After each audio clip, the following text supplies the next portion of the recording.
Dalam sebuah riwayat disebutkan Nabi Ibrahim ini sedang berdiri di atas bukit mengawasi ternaknya yang banyak. Saking banyaknya ternak Nabi Ibrahim itu, dia tidak bisa lagi mengawasinya di daratan, harus naik ke atas bukit. Nah, di atas bukit itulah diawasi ternaknya, pengembalanya diawasi oleh Nabi Ibrahim. Sedang mengawasi ternak, tiba-tiba datang orang tua laki-laki, didekatinya Nabi Ibrahim. Wahai Tuan, ya, saya ini musafir yang kehabisan bekal. Bolehkah saya meminta 1 ekor ternak Tuan untuk bekal makan saya di jalan? Apa kata Nabi Ibrahim? Bapak cukup mengucapkan Subuhu Kudus Rabbuna wa Rabbul Malaikati Warruh 1 kali aja, ambil 1/3 ternak yang saya punya. Kaget bapak ini. Jadi Nabi Ibrahim itu kaya, tapi kekayaannya tidak masuk ke jantungnya, hanya sampai di genggaman saja. Nah, kemudian Nabi Ibrahim katakan lagi kepada bapak ini, kalau bapak ulangi sekali lagi Pak, udah Pak, ambil separuhnya aja ternak saya nih. Makin kagum bapak ini. Waduh, ini kaya tetapi kok dermawan banget ya, kok nggak ada hitung-hitungannya. Akhirnya apa kata bapak ini? Ibrahim, sebenarnya aku ini adalah Jibril. Aku turun untuk mengujimu. Pantaskah engkau menjadi Khalilullah atau tidak? Pantas tidak kau menjadi teman dekat Allah? Ternyata pantas. Walaupun kau kaya, Allah lebih tinggi di hatimu daripada kekayaanmu. Aku kembalikan lagi ternak yang telah kau berikan tadi kepadaku. Apa kata Nabi Ibrahim? Sekalipun aku sekarang tahu bahwa engkau adalah Jibril, aku tidak akan mengambil lagi sesuatu yang telah aku beri atas nama Allah. Tidak mau diambil. Dia berikan semua, ambillah. Tapi akhirnya yang sudah diketahui bahwa ini Jibril, tetap Nabi Ibrahim akhirnya berikan kambing itu untuk orang-orang miskin. Begitu datang masa berkurban, Nabi Ibrahim tidak tanggung-tanggung kurbannya. Jadi dalam riwayat disebutkan Nabi Ibrahim itu berkurban sendirian 300 ekor sapi, 100 ekor onta, 1000 ekor domba. Itu sendirian aja. Coba kalau sapi 15 juta kali 300 ekor sudah berapa miliar? Kambing 1 juta, 2 juta 500 kali 1000 sudah berapa miliar? Onta 23 juta kali 100 sudah berapa miliar? Santai aja, sendirian aja, nggak ada bantuan siapa-siapa. Jadi makanya kalau kita mengkaji sejarah seperti ini, membuat kuat jiwa kita, membuat tawaduk gitu ya. Waduh, belum seberapa kita lagi. Nah, Nabi Ibrahim berkurban sebanyak itu. Dengan kurbannya yang banyak, apa yang terjadi di masyarakat? Banyak yang memuji, banyak akhirnya yang memuji Nabi Ibrahim. Makanya hati-hati dengan pujian. Apa kata Rasulullah? Jika kalian dipuji dengan sesuatu yang tidak ada pada diri kalian, berdoalah kepada Allah, ya Allah, jadikanlah aku seperti yang dia sangkakan. Itu satu. Yang kedua, ambil segenggam pasir, lemparkan ke muka orang yang memuji. Yang ini jangan diamalkan. Jadi apa kata masyarakat? Sungguh dermawan engkau Ibrahim. Sebanyak ini kau berkurban, sedikit pun tidak ada guratan kesedihan di wajahmu. Tidak ada manusia yang bisa mengalahkan kedermawananmu Ibrahim. Tidak akan pernah ada manusia sedermawan engkau. Apa kata Nabi Ibrahim? Kurban sebanyak ini belum seberapa bagiku. Kena ketika dipuji. Kurban sebanyak ini belum seberapa bagiku. Andaikan Allah mengaruniakan aku anak laki-laki, kemudian diperintahkan Allah aku menyembelihnya, aku menyembelih anakku itu untuk Allah. Kenapa Nabi Ibrahim berani ngomong seperti itu? Karena dia sudah yakin tidak akan punya anak. Umur sudah 86 tahun, tidak mungkin lagi punya anak. Makanya berani ngomong seperti itu. Ini pelajaran besar untuk kita. Hati-hati kalau bicara. Nabi Ibrahim sudah lupa dia dengan kata-katanya. Dia sudah lupa dengan kata-katanya. Dalam surah As-Saffat apa kata Allah? Wa qala inni dzahibun ila rabbi sayahdin. Nabi Ibrahim ditengoknya orang punya anak, main sama anak.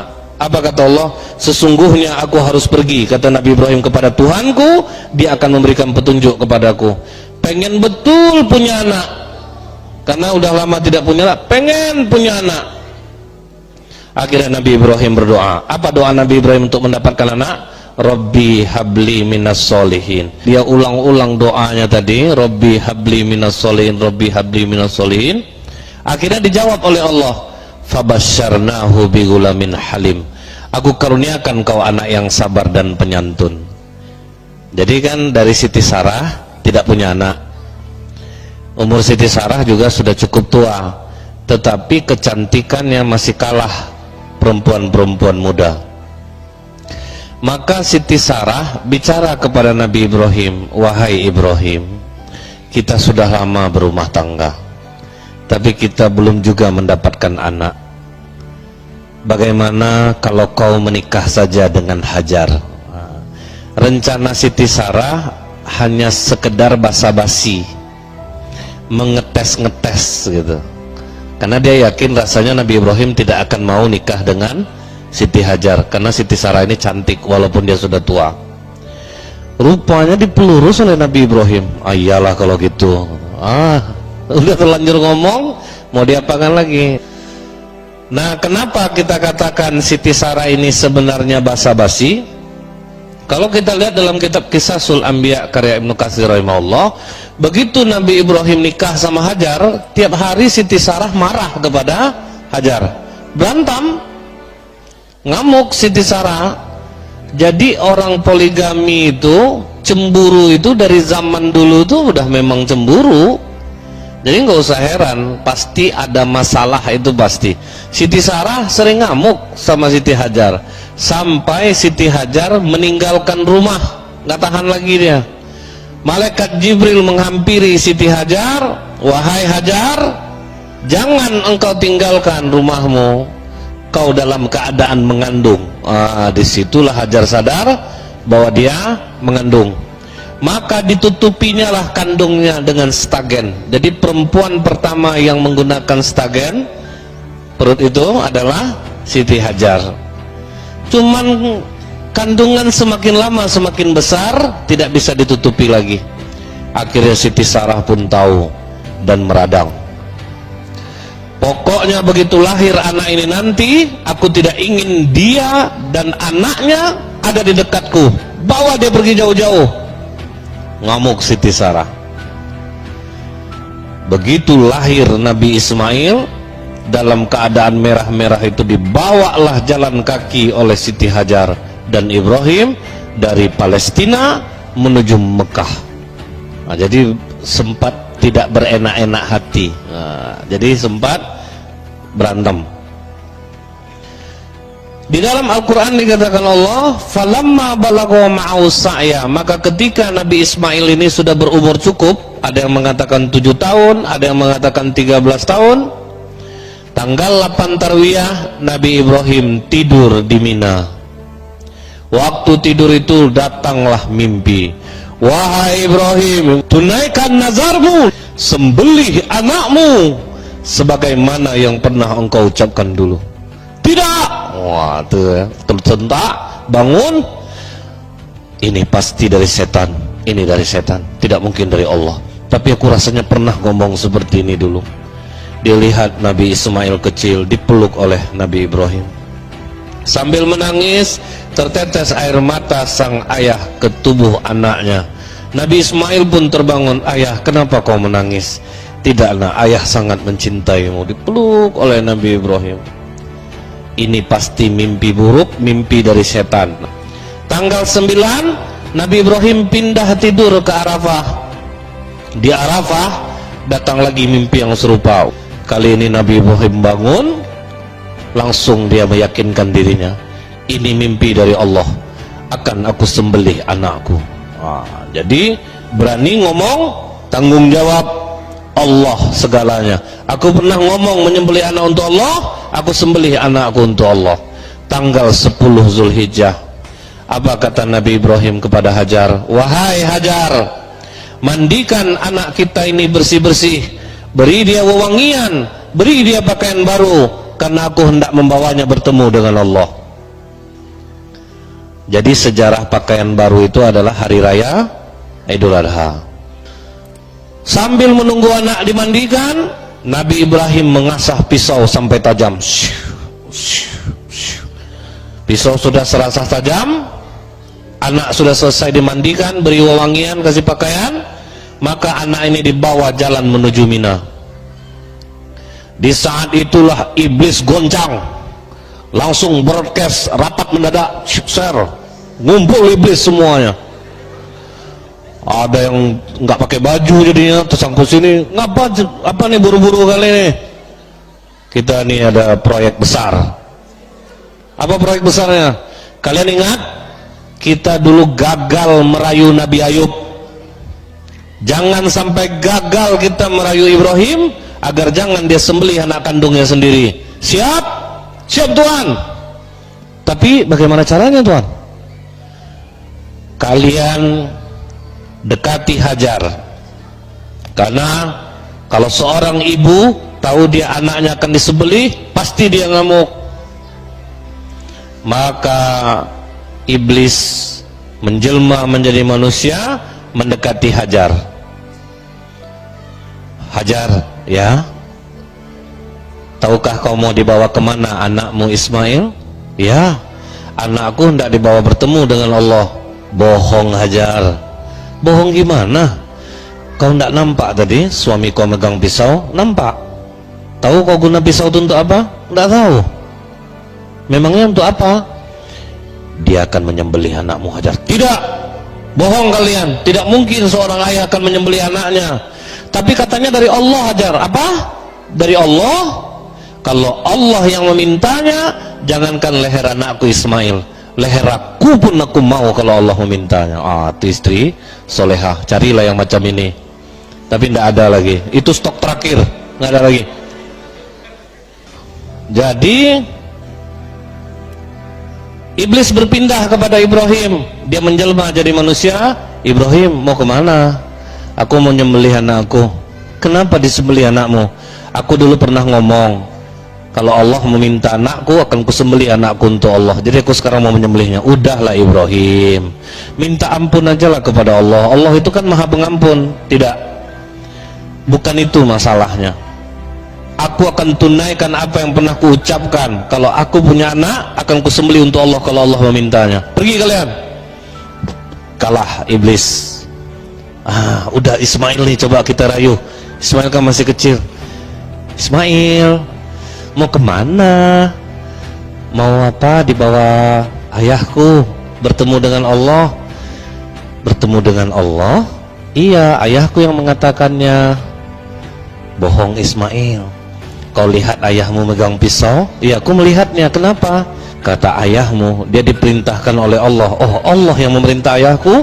Dia ambil Nabi Ismail beberapa butir batu, dilemparnya iblis yang menjelma dari manusia ini. Buta mata kirinya, kena matanya. Itulah sejarah melontar jumroh, dilempar. Sampai di Mina, baru Nabi Ibrahim jujur kepada anaknya. Ini yang diabadikan oleh Allah di dalam surah As-Saffat ayat 102. Apa kata Allah di sini? Kata Nabi Ibrahim kepada Nabi Ismail, wahai anakku, di dalam tidur ayah bermimpi, nak. Ayah diperintahkan Allah untuk membunuhmu, menyembelihmu. Bagaimana menurut pendapatmu, nak? Jadi dia ajaknya anaknya dialog. Apa jawaban Nabi Ismail? Jangan ragu ayah. Laksanakan apa yang diperintahkan Allah kepadamu. Insya Allah kau akan mendapatiku sebagai anak yang sabar. Akhirnya apa kata Allah sini? Falamma aslama wa tallahu lil jabin. Mereka sudah bersepakat untuk melaksanakan penyembelihan itu. Maka Nabi Ismail kecil ini berpesan dia kepada ayahnya, wahai ayah, ikatlah kedua tangan dan kakiku ayah, agar aku tidak bergerak-gerak yang nanti akan merepotkan ayah ketika menyembelih aku. Baik nak. akan ayah ikat engkau. Telungkupkan mukaku ke bumi ayah, agar jangan terhibah hatimu ketika menyembelih aku. Baik nak, tajamkan pisaumu ayah, agar jangan terlalu lama aku merasakan sakitnya mati. Tolong angkat bajumu ayah, agar jangan terkena percikan darahku yang membuat berkurang pahalaku di sisi Allah. Setelah penyembelihan ini ayah, bawa bajuku pulang, sampaikan salamku kepada ibu. Bersabarlah dalam menjalankan perintah Allah. Jangan kau memandang anak-anak sebayaku ayah, agar jangan engkau terkenang akan aku. Wah, tuh dahsyat enggak tuh. Setelah itu Nabi Ibrahim mengikat tangan dan kaki anaknya. Setelah diikat, ditelungkupkan ke bumi. Saat itulah dalam riwayat disebutkan seluruh malaikat di langit tertunduk. Kemudian apa kata Allah? Lihat hambaku Ibrahim, dia lebih mendahulukan ridhoku daripada kasih sayangnya kepada anak kandungnya sendiri. Itu yang membuat malaikat tertunduk. Maka Nabi Ibrahim pun mulai menggorok leher anaknya dengan keras.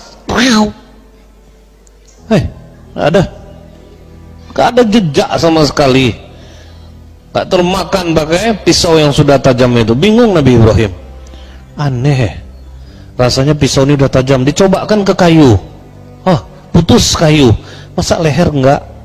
Karena Nabi Ismail terlalu lama menunduk di bawah, dia berkata kepada ayahnya, wahai ayah, ada apa? Kenapa lama sekali? Entahlah nak, pisau ini sudah tajam tapi tidak mampu menggorok lehermu. Ayah, mungkin Allah mengira aku tidak ikhlas dengan diikat seperti ini ayah. Mungkin Allah mengira aku terpaksa ayah. Coba buka ikatanku ayah, ulangi sekali lagi. Oh, tidak zat. Nah, Nabi Ismail disembelih yang kedua, tetap tidak mempan, tetap tidak ada mau digorok lehernya. Kemudian Nabi Ibrahim mengulang kembali. Apa kata Allah? Wa nadainahu ayya Ibrahim qad sadaqta ru'ya. Ibrahim telah melaksanakan mimpinya. Wahai Jibril, ambil kambing Habil di surga, gantikan leher Ismail. Pengorbanan yang ikhlas Habil tadi diambil, diganti leher Ismail. Begitu disembelih sudah berdarah. Ditengok yang tersembelih rupanya kambing. Kok jadi kambing Ismail nih? Rupanya pas Nabi Ibrahim membelok ke belakang, dilihatnya Nabi Ismail dalam keadaan segar bugar. Langsung dipeluk oleh Nabi Ibrahim. Allahu Akbar, Allahu Akbar, Allahu Akbar. Inilah sejarah takbir itu. Ungkapan kegembiraan seorang ayah, dia tidak jadi kehilangan anaknya. Nah, inilah pelajaran berharga bagi kita. Kalau sempatlah waktu itu, kata Ibnu Abbas, penyembelihan Ismail ini terjadi, maka setiap anak laki-laki akan dikorbankan di saat dia umur 7 atau 13 tahun. Tidak ada kita nih, karena diganti-gantikan nanti itu 1 tahun hidup laki-laki, 1 tahun dimatikan. Jadi itu ngeri ya. Terjadi seperti zaman Fir'aun ketika memberantas Bani Israel, 1 tahun dihidupkan, 1 tahun dimatikan, nanti diundi itu. Nah, jadi kalau sempat itu terjadi penyembelihan, semua kita kena. Sampailah kurban ini kepada ayah kandung Rasulullah SAW. Jadi apa kata Abdul Muttalib, kakek Rasulullah? Kalau sempat lahir anak aku yang ke-10 laki-laki, aku akan sembelih lehernya. Rupanya yang keluar 10 laki-laki. Diundi nama anak, keluarlah nama Abdullah, ayah Nabi. Jadi rencana ayah Nabi itu mau disembelih oleh bapaknya. Pergilah dia ke dukun. Waktu itu orang jahiliyah sukanya ke dukun. Mbak dukun, aku sayang sama anak aku nih, aku pernah mengucapkan akan menyembelihnya. Bagaimana ini? Oh, tukar aja gini, 10 ekor onta dengan dia, diundi, mana yang keluar? Kalau sempat nama dia yang keluar, tambah 10 lagi. Mesti nama dia yang keluar, tambah 10 lagi, sampai nanti onta yang keluar. Kalau onta yang keluar, baru onta yang disembelih. Rupanya diundilah 10 onta nama ayah Nabi, 10 onta yang nama, terus ayahnya yang keluar, sampai yang ke 100 baru keluar onta. Jadi untuk menebus ayah Nabi itu kurbanlah 100 ekor onta. Makanya kata Rasulullah, aku ini anak dan cucu dari dua orang yang akan disembelih, yaitu Ismail dan ayah kandungku sendiri Abdullah.